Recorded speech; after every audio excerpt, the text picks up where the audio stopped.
печенье жасаймыз. 2 жұмыртқаға қант салып, тұз, ұн қопсытқыш, сұйық май жақсылап араластырамыз. Ұн, қамыр илейміз. Қамырымызды 2-ге бөліп, біреуіне 2 қасық ұн саламыз, екіншісіне 1,5 қасық какао салып жақсылап араластырамыз. Енді 2 қамырымызды да жұқа етіп жайып аламыз. Какао қосылған қамырды бетіне салып,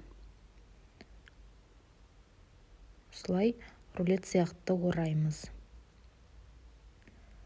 Одан кейін ораған соң оны 1 сантиметрден кесеміз.